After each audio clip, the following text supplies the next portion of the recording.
Ciao, sono Caruso. Ho appena finito una giornata di sessioni e stranamente oggi è venuto fuori spesso un tema fondamentale secondo me per la crescita personale, cioè la comprensione di alcune parole che utilizziamo troppo spesso nella nostra società, ma senza comprenderne i significati, le funzioni, le strutture, le strategie.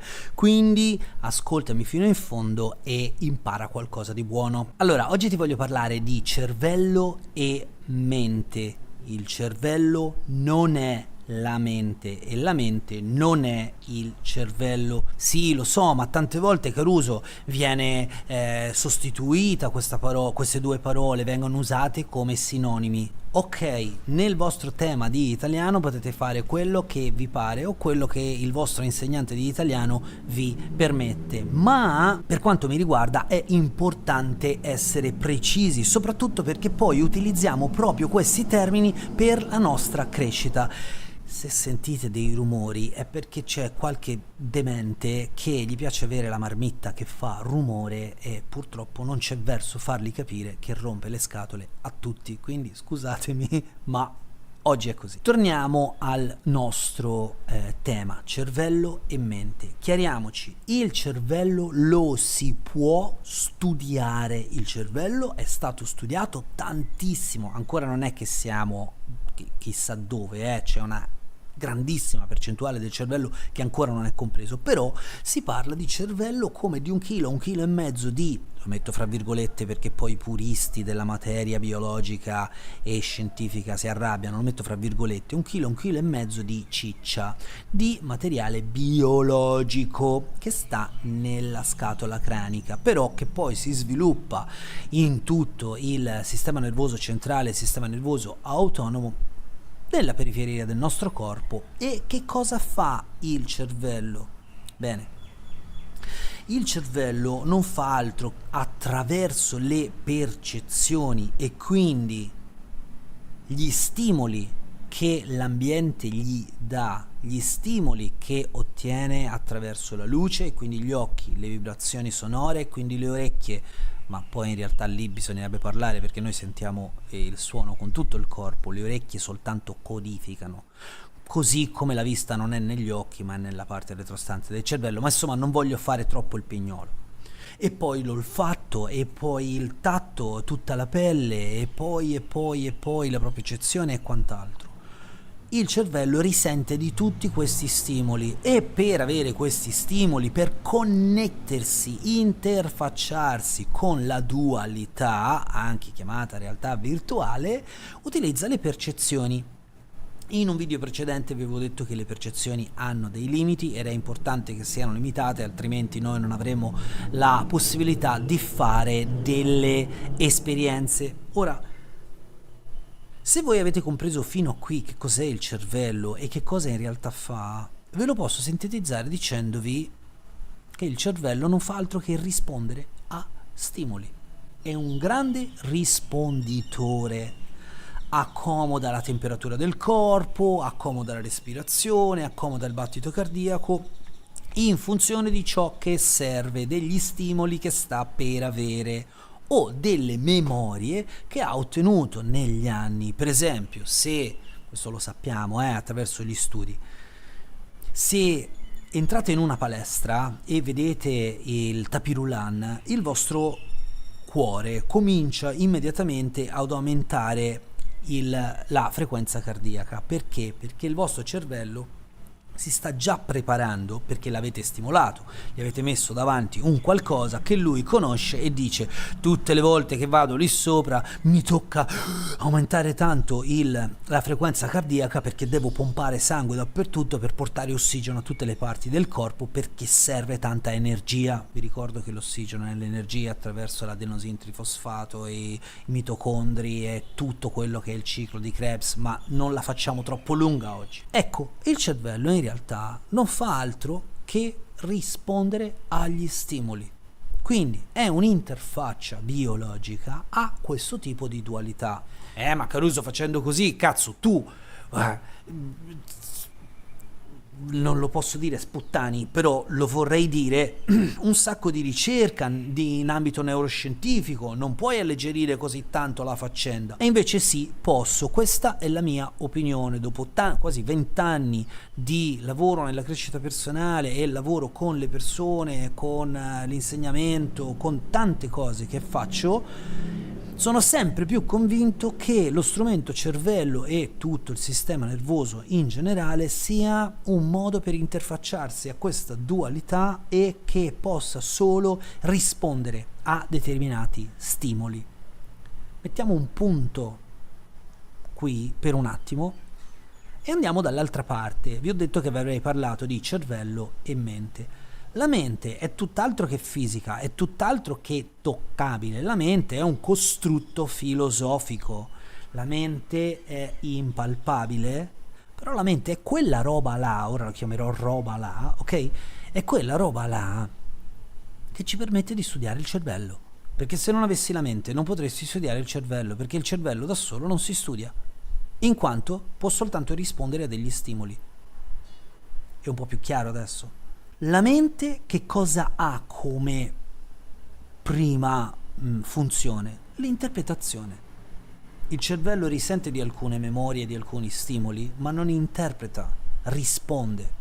L'interpretazione è un qualcosa di molto più profondo e attraverso l'interpretazione che noi diamo alla realtà che stiamo percependo o esperendo, ecco che diamo un significato completamente nuovo, diverso, contrario, uguale, alterato, modificato delle cose che facciamo e di riflesso ciò che crediamo di essere. Perché vi ricordo un'altra delle cose, sarà una mia opinione, ma una delle cose di cui sono abbastanza convinto: ognuno di noi è alla ricerca di se stesso attraverso lo specchio di questa dualità, e quindi in qualche modo la mente ci aiuta a dare una interpretazione a tutto quello che in realtà poi non è altro che percezione, risposta, stimolo biologico. La mente per fare questo però ha bisogno del cervello. Infatti una bella definizione del cervello è che il cervello è la fabbrica della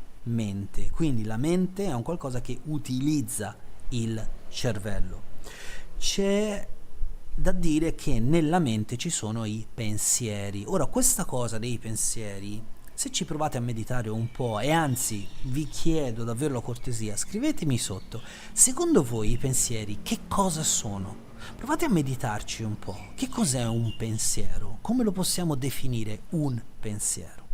Allora, i pensieri sono tutta quella roba che ha a che fare con le nostre convinzioni, con le nostre credenze, con i nostri valori, con l'educazione, con la cultura, con la morale, con l'etica, con tutto ciò che è concettuale, non cerebrale biologico, ma altro, ad un altro livello, ok?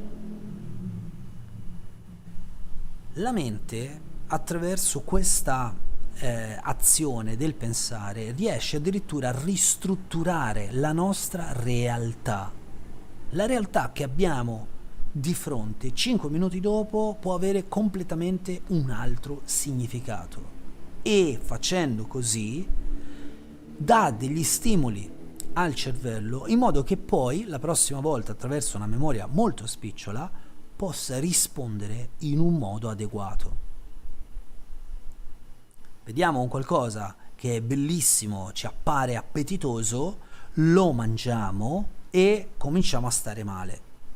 Quello lì è uno stimolo e bisogna che noi ce lo ricordiamo, perché la prossima volta che lo vediamo dobbiamo fare in automatico, dire al nostro cervello: no, quella roba là non si mangia. Ma deve succedere anche la stessa cosa se la mangia qualcuno e vediamo che sta male. Quella però è un'interpretazione, perché non sappiamo se sta male direttamente per quella cosa che noi abbiamo visto mangiare, o perché magari c'ha un parassita a monte, o perché magari ha mangiato qualcosa prima. E allora, certe volte, ristrutturando attraverso i pensieri quello che noi pensavamo fosse quella realtà, possiamo piano piano adattarci e cominciare a vivere nuove realtà attraverso nuovi punti di vista. Chiaramente, mentre il cervello è una macchina complicatissima e ci vorranno ancora tanti anni per capire tutte quante le sfaccettature del sistema nervoso, la mente lo è di più. Perché? Perché mentre il cervello si può studiare, essendo un qualcosa di oggetto fisico, tangibile che si può studiare, la mente, essendo un costrutto filosofico, e però è anche quella parte di noi che può studiare il cervello, è ancora più grande, è ancora più impalpabile. E infatti la mente è oggetto di, lo metto fra virgolette, studi, cioè di ricerca attraverso la meditazione e la contemplazione, ma in tantissime discipline cerchiamo di acquietarla, no? Come dire, molti pensano che attraverso la meditazione si possa spegnere la mente in modo che non pensi più. Questa è una sciocchezza così grande che non sta nell'Oceano Pacifico, gli ci vuole 2 oceani, gli ci vuole anche quello indiano. È una sciocchezza enorme. La mente non smette mai di pensare. La mente, come noi respiriamo, la mente pensa. E quei pensieri, vi ho detto, costruiscono una serie di cose che noi chiamiamo convinzioni, etica, morale, credenze, educazione e quant'altro. Una distinzione da fare molto importante, che purtroppo spesso non viene fatto, è che noi crediamo ancora al concetto di mente conscia, mente inconscia. E come da tanti anni dico, e ci sono i video di molti anni fa e vi dico le stesse cose, questo modello di mente conscia, mente inconscia è solo un modello. È solo un modello, non è la verità. Proprio perché la mente non è tangibile, figuriamoci, facciamo modelli di riferimento per capire che cos'è la mente, non essendo tangibile, mettiamo ancora modelli su modelli su modelli e noi ci crediamo a questa roba, perché i nostri pensieri, poi vi ho detto, disegnano la realtà che percepiamo. Ma non c'è una cosa che ha a che fare con la mente conscia e la mente inconscia, se non qualcosa di cui noi siamo consci e qualcosa di cui siamo inconsci. E allora lì vengono fuori delle parole molto pericolose.